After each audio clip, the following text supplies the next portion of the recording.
Trumpcast is brought to you today by Texture. Get access to your favorite magazines all in one place. Learn more about Texture and start your free trial today by going to texture.com/Trumpcast. The following podcast contains explicit language. Hey, I lived in New York City and Manhattan all my life, okay? So, my views are a little bit different than if I lived in Iowa, perhaps. I am pro-choice in every respect, and as far as it goes. I am pro-life. Everybody knows I'm pro-life. But I just believe in choice. There has to be some form of punishment. For the woman? Yeah. I've been told by some people that was an older line answer.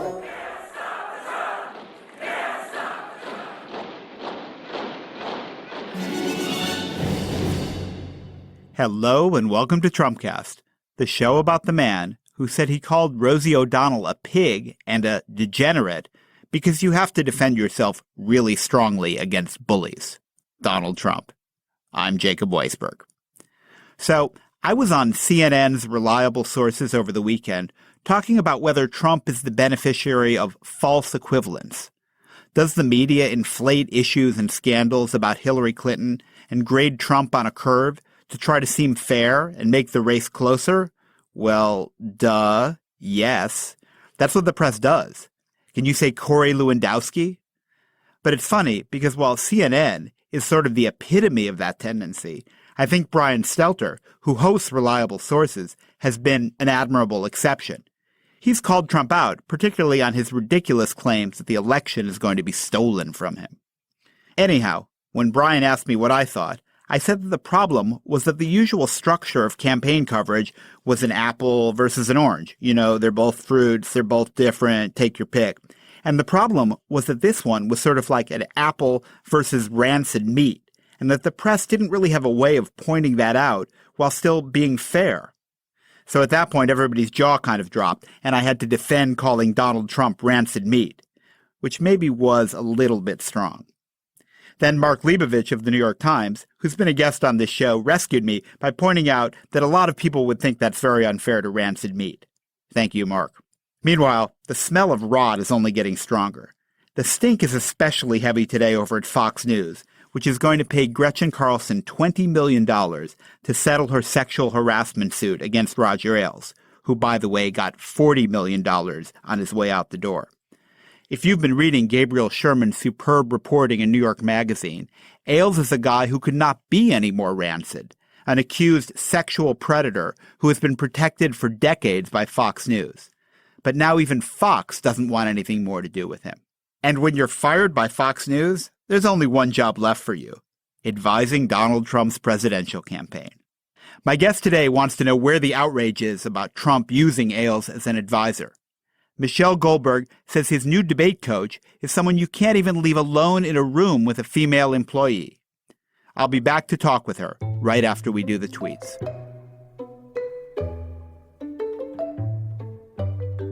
China wouldn't provide a red carpet stairway from Air Force One, and then Philippines president calls Obama the son of a whore.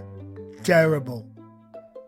President Obama and Putin failed to reach deal on Syria. So what else is new? Obama is not a natural deal maker, only makes bad deals.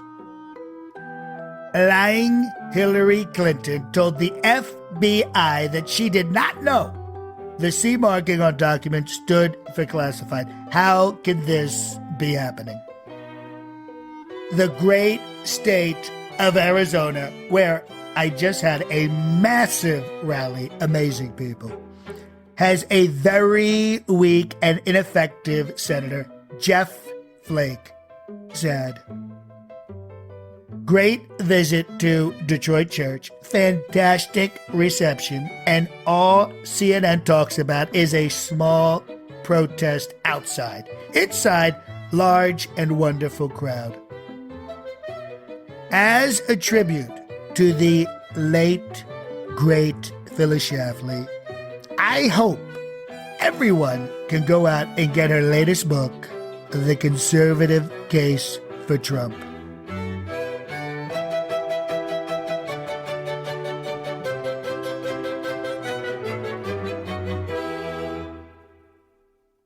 This episode of Trumpcast is brought to you by Texture. So I'm a huge magazine reader. I read magazines online all day, and I also still read print magazines. Texture has completely reimagined magazines, giving you the articles and stories you really want all in one place, plus interactive features, videos, and recommendations for you. The Texture app lets you tap into the world's most popular magazines anytime, anywhere, using your smartphone or tablet. You can breeze through hundreds of your favorite magazines, including all the back issues, and pick the articles that interest you most. Texture makes it easy for me to read my favorite magazines, like The New Yorker, New York Magazine, but the Texture editorial team also recommends content for you every day, so you can dive in deeper with personalized collections. Sign up for Texture right now and get access to all the content from the world's best publications. And here's the best part. Texture is offering my listeners a free trial right now when you go to texture.com/Trumpcast. You'll gain immediate entry to all of the top magazines, including back issues and bonus video content. You can start your binge reading right now for free when you go to texture.com/Trumpcast. That's texture.com/Trumpcast. My guest today is Michelle Goldberg. She's a columnist at Slate and the author of a new article titled, "Why Isn't It a Bigger Deal That Trump is Being Advised by Sadistic Pervert Roger Ailes?" Michelle, thanks for joining me on the show. Hey, thanks for having me. So sadistic pervert, that's a little strong. You know, I think that might have been the editor's language. I think mine was more, I think I used the words depraved sadist. But, or sexual predator. I mean, actually, this terminology is important, but I mean, do you think, is it fair based on what we know to call Roger Ailes a sexual predator? I mean, I can't imagine why you would call him anything else. That seems, if anything, maybe too mild. I mean, I certainly think that the phrase sexual harassment is too mild for what he's been accused of, right? Which is, you know, decades of sexual extortion, kind of psychological torture and manipulation, forcing his subordinates to be procurers of kind of comely young interns for him to lure into his web. You know, he's just, when you read some of this, it seems like some kind of like dark, you know, cosplay S&M fantasy, some of what he had going on there in terms of making videotapes and keeping them in safekeeping so that he could bend people to his will. I mean, it's sick stuff. And it's amazing that just what we know of him so far has not been enough to, I mean, it's been enough to drive him out of Fox News, but not enough to drive him out of a major presidential campaign. Right. And let's stipulate that these are accusations since he seems to be threatening to sue people. But accusations for which Fox just paid Gretchen Carlson $20 million, right? There's clearly something going on. And that have followed him his whole career since the 1960s, that were first written about in Gabe Sherman's book a couple of years ago, and where we've added more and more accusers, more and more detail. And as you say, where it's not, you know, as evil as it would be, not just using power to extort sexual favors from women, but actually with this apparent element of sadism and humiliation and pure cruelty. Yeah, I mean, that seems to be as much what it was about as about kind of sex per se, was about the thrill of degrading people and making them know that he was, that they were in his power. So, point of comparison, 1996, Bill Clinton was being advised by Dick Morris. Remember him? And there was a scandal that broke in the middle of the Democratic convention about toe sucking. This was maybe gross, but was consensual sex. I mean, or consensual whatever it was, consensual. And Dick Morris had to resign almost immediately because that was so outrageous. Consensual behavior.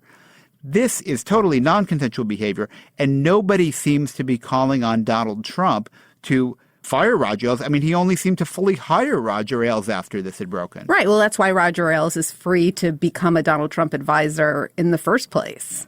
And so, yeah, I mean, and I think, you know, on the one hand, I understand the bind that journalists are in, that this might be, you know, this is kind of a horrific association, but that might nonetheless be on the 12th or 13th on the list of wrong things that Donald Trump has done this week. And, you know, because there's such there's such a multitude of Donald Trump's scandals and outrages and things, you know, single things that in any other candidacy would be a month-long story. There's too much to keep up with. But this in particular, I mean, it's he talks to the press every day. I don't understand why he's not being asked, why are you still working with this guy? And not just why are you still working with this guy? Why are you subjecting your female staff members to this guy? I mean, it's not just a kind of an ugly association. It's actually kind of a gesture of hostility towards the women on his campaign. Yeah, I just want to quote what you wrote here, Michelle, because I thought it was so good. You said, Trump should be asked about Ailes every day as long as they're working together, even informally. He should be asked not just why he's associating with Ailes, but whether Ailes is being left alone with any of the women on his campaign. Well, first of all, is he really not being asked about it? I mean, is there any opportunity to ask Trump questions on the part of the press? Well, he's still doing interviews. I mean, I'm not sure when was the last time he did one of the networks, but he certainly does them from time to time. I mean, it's one of the only things that you could say, kind of Trump has a moral advantage over Hillary Clinton in his press availabilities, and he does local media. I think there's probably lots of opportunities for journalists to ask him about this. So there are two problems. I mean, one is if you ask Trump about something like this, you get nowhere because he's totally dismissive. He doesn't care. And the people who support him don't care, as with his tax returns, as with his mob connection. I mean, as with, you say, a million other things. So you can be as indignant about it as you want, but it, in a funny way, it doesn't seem to make any difference in the real world. Right. I mean, that's the whole nothing matters thing, which has been the kind of informal catchphrase of this campaign, right? Trump, every new thing, we forget that last week there was a big important story about his totally corrupt modeling agency. There's a foundation scandal that itself could be like a month-long story. I mean, foundation scandal, let's just go into that one for a minute. The Florida Attorney General was being asked to look into accusations that Trump University was a corrupt scheme that was ripping people off and to join a suit from other state attorney generals that have a case pending against him. She decided not to ask Trump for a contribution to her campaign, and his foundation sent her $25,000, which turns out to be an illegal contribution. Right. And then my understanding is that he paid back the foundation out of his personal account, which I think was also illegal according to the IRS. So, I mean, it's amazing that after, many days of kind of the appearance of impropriety stories about Hillary Clinton or stories about something the foundation did that, quote unquote, raises questions, here we have something that looks a lot like a genuine quid pro quo. And, I think that when you look at how the two of them are covered, it seems like their misdeeds just sort of expand to fit the available space. But the space is kind of the same for both Donald Trump and Hillary Clinton. So you've just got a lot more things competing for attention on his side. And on Hillary Clinton, you've got a couple of things that just keep recurring over and over again because there's kind of nothing else to compete with them. One thing 1,000 times versus 1,000 things one right. time. Right. But I mean, it's, talk about diabolical brilliance. I mean, to have a new scandal every 7 hours ensures that no scandal will go very deep because it's just going to be you turn the page and you're on to the next one. But at the same time, we do know that, Donald Trump does watch all the cable news talk shows. He does pay attention to the way he's being talked about. And so I think that there are some stories that become kind of a thing and some that don't. And he seems to be pretty attuned to that. And there's a way in which, even in the absence of getting straight answers from him, I think that people could kind of, raise a stink about this, make it clear, even if it's not clear to him, that it's not okay to have somebody like Roger Ailes working for you, even informally. How do you not have a double standard, but be fair as a reporter in this campaign? I mean, I was sort of thinking over the weekend, there are real investigative stories to do about the Clinton Foundation. There's some sleaziness around the Clinton Foundation. Adam Davidson was describing on the Political Gabfest a couple of weeks ago how he participated in this Clinton Global Summit event, and the whole thing just felt gross. There was all this sort of sleaziness about it.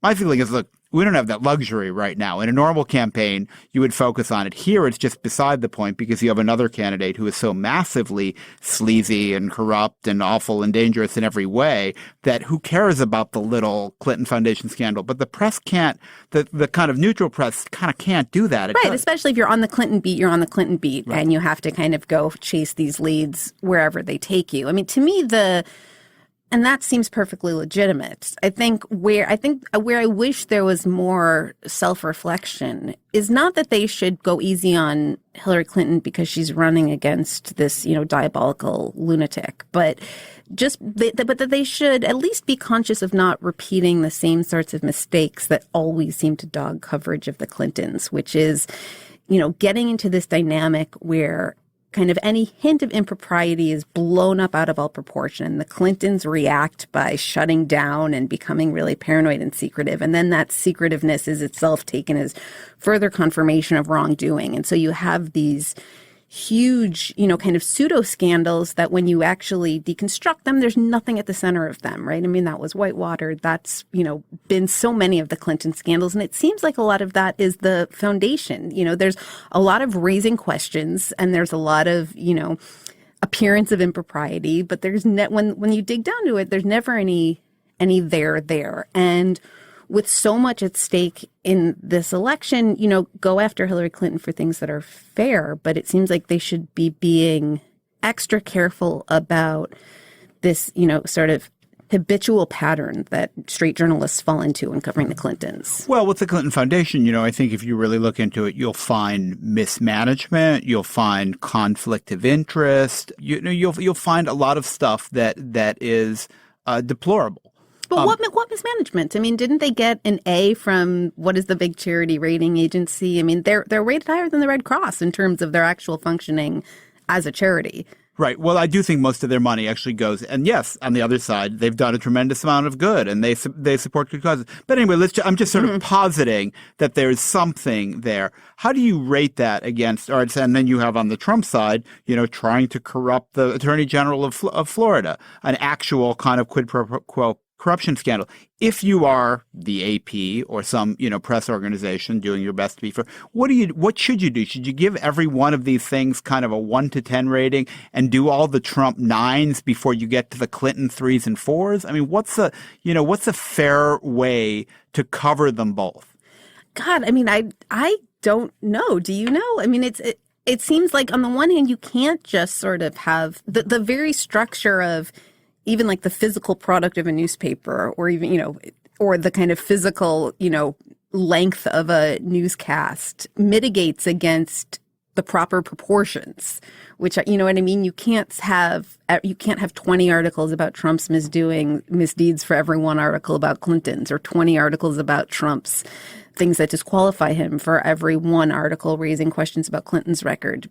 But the disproportion between the two candidates would suggest that that's what a kind of properly weighted investigation of both of them would look like. The structure of coverage is that there are two choices to be made and they're not the same, but they're, generally they're both valid choices. Right. And I mean, and this is just, this is one of the reasons why Donald Trump is such a challenge. Is kind of like an epistemological challenge, right? I mean, by its very nature, the Republican nominee for president is we don't have a way to treat that as not being a valid choice. Exactly.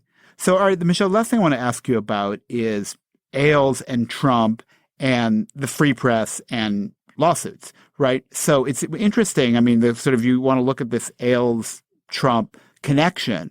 One of the things they have in common is they both think they should be absolutely free to say whatever disgusting, libelous things they want to say about other people. But if anybody challenges them, they threaten to sue, and they sue. And there was the news last night, I'm sure you saw, that the same lawyer who took on this Gawker case is now sending threatening lawsuit to New York Magazine based on Gabe Sherman's reporting, which is basically how we know all this. Right. The guy who's broken the case wide open. Meanwhile, Trump is suggesting different standard for libel, press is too free. I mean, there's another level of menace in their connection, isn't there, around shutting down journalism. Right. And a lot of this is, there are a couple of times when they both sue, but I think there's a lot more threatening to sue than there is actually suing, right? I mean, Roger Ailes is not going to sue, I imagine, I'm not a lawyer, but is not going to sue Gabe Sherman and let New York's lawyers depose him, or kind of open up his entire, sexual history to discovery. At least it's hard to imagine that he would do something like that. You know, and similarly with Donald Trump, I mean, Donald Trump threatens to sue a lot. I don't know, did Melania Trump actually sue, or did they just threaten to sue? I understand she has filed suit against the Daily Mail. And they took the article down, I believe. And they've taken the article down. And Trump obviously sued Tim O'Brien, who was on our show. Right. And he was lucky that his publisher defended the suit, but he used very similar techniques to this Charles Harder in the Gawker case, going after the journalist personally, trying to make sure to file the suit in a way that insurance wouldn't cover it, the organization wouldn't defend him, and essentially break someone personally. Right. And it was fascinating that that's the only person, you know, he never sued anybody over talking about his mafia connections. He's never sued anybody over talking about sexual harassment. The one person he sued, right, was the person who suggested that he wasn't worth as much money as he said. That was kind of like the insult, you know, that they cannot pass. Sensitive much, right? There was this Trump roast, and he basically, the instructions went out to the comedians, you can make fun of anything, and they really did have vile jokes about his sex life and everything else, as long as you don't claim he's not worth as much money as he says he is. Right. Which, of course, everyone knows has historically, he's something he's lied about. So, I mean, you know, they're menacing figures. They're obviously both trying to intimidate people. You know, at the same time, whether Trump knows it or not, obviously he can't unilaterally change the libel laws. Let's hope we never find out. Michelle, thank you for joining me on the show. Oh, thank you so much. That's it for today's show. Trumpcast was produced by Jason DeLeon. He's not a sexual predator. Steve Lichtai is the executive producer of Slate Podcasts. He's not a sexual predator either. Andy Bowers is our chief content officer. Not a sexual predator. John DiDomenico is our voice of Donald Trump. He is definitely not any kind of sexual predator. None of them are sexual predators. Thanks for listening to Trumpcast.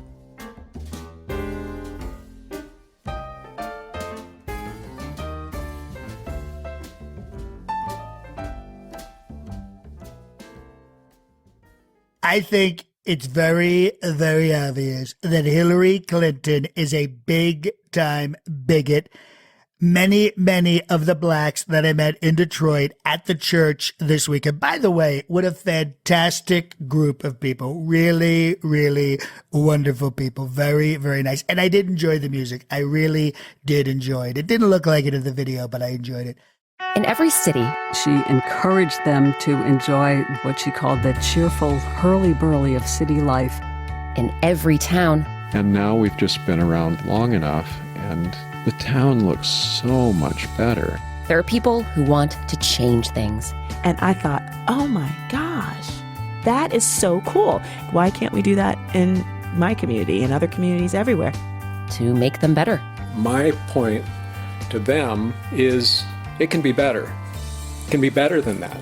It'll be different. Or to protect things from getting worse. If you're a responsible person, you have to oppose things that are dumped right on your neighborhood, right in an area that you know about. I'm Rebecca Shear, inviting you to check out Placemakers, the podcast from Slate Magazine about the spaces we inhabit and the people who shape them. Subscribe now to Placemakers. You'll never look at your community the same way again.